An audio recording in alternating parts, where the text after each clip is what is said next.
আসসালামু আলাইকুম। ভিন্ন রকমের একটি ডেজার্ট তৈরি করে দেখাবো আজকে। স্ক্রিনে যেটি দেখতে পাচ্ছেন এটি আমি সেমাই দিয়ে করেছি। অনেকভাবেই তো সেমাই খেয়েছেন। এই নিয়মে একবার হলেও ট্রাই করবেন। যে খাবে সেই আপনার রান্নার প্রেমে পড়বে। আ প্রশংসা করবে রান্নার। আর কিভাবে করেছি পুরো প্রসেসিং দেখার জন্য ভিডিওটি শেষ পর্যন্ত দেখবেন। আর ভিডিওটি ভালো লাগলে আমার চ্যানেলটিকে সাবস্ক্রাইব করে সাথে থাকবেন। তো এখানে আমি আমন্ড নিয়েছি আর নিয়েছি কাজু বাদাম। আপনারা যে চীনা বাদাম আছে বা অন্যান্য যে বাদাম আছে সেগুলোও দিতে পারেন, এতে কোনো সমস্যা নেই। আর একদম কুচি করতে হবে এমনও না, ২-৩ টুকরা করে নিলেই হবে। তো এখানে আমি প্যান বসিয়ে দিয়েছি চুলায়, এবারে ঘি দিচ্ছি ১ চামচের মতো। খুব বেশি দিতে হবে না ঘি। আর ঘি না থাকলে আপনারা ঘি দেওয়ার ট্রাই করবেন। ঘি দিলে এটা অনেক বেশি মজা হয়। রেগুলার তেল দিয়েও করতে পারেন। তো ঘিটা দিলে বেশি মজা হবে। আমি বাদাম কুচিগুলো দিয়ে দিয়েছি। এখানে রোস্ট করে নেব ২-৩ মিনিট ভেজে। আর আঁচ মিডিয়াম লোতে রাখবো। খুব হাই হিটে করব না, তাহলে একদম বেশি কালো হয়ে যাবে। ২-৩ মিনিট ভেজে নেওয়ার পর যখন কালার চেঞ্জ হয়ে আসবে, তখনই আমি এগুলোকে তুলে নেব।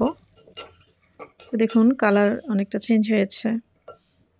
একদম পারফেক্টলি রোস্ট হয়েছে। তো তুলে নিচ্ছি আলাদা একটি বাটিতে। এরপর যতটুকু নিচে আছে ওইটুকুর মধ্যে আমি সেমাই দিয়ে দিচ্ছি।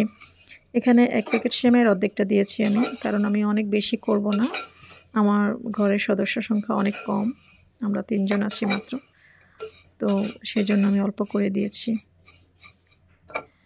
আর এখানে সেমাইগুলো দিয়েও কিন্তু খানিকটা ভেজে নিব, একদম লাল করব না। খানিকটা ভেজে নেওয়ার পর পাশের চুলাতে কিন্তু আমি দুধ ফুটিয়ে নিয়েছি। পাশের চুলাতে দুধের সাথে আমি সামান্য চিনি দিয়েছি আর এলাচ পাউডার দিয়েছি। তো আপনারা এলাচ পাউডার দিয়েছি সুন্দর ঘ্রাণের জন্য, আর চিনি দিয়ে সামান্য ১ চিমটি লবণ দিয়ে দুধ ফুটিয়ে নেবেন। তো ফুটানো দুধটা আমি প্রথমে অল্প করে দিয়েছি। প্রথমে কিন্তু পুরো দুধটা আমি দেইনি, অল্প করে দিয়েছি। এর মধ্যে কিন্তু সেমাইটা সিদ্ধ হয়ে গিয়েছে। তো এরকম সিদ্ধ হয়ে যাওয়ার পর এবারে আমি যে বাকি দুধটুকু আছে সেইটুকু দিয়ে দিব। একদম একটু বেশি করে দিব।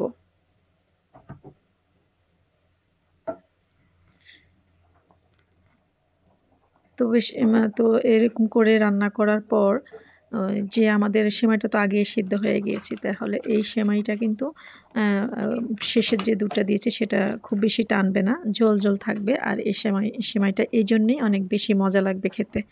তো বাদামগুলো রোস্ট করা ছিটিয়ে উপর দিয়ে আমি চুলা থেকে নামিয়ে নিয়েছি। এরপর একটি প্লেটে তুলে নিয়েছি। দেখতেই পাচ্ছেন কতটা লোভনীয়, কতটা ক্রিমি সফট দেখাচ্ছে।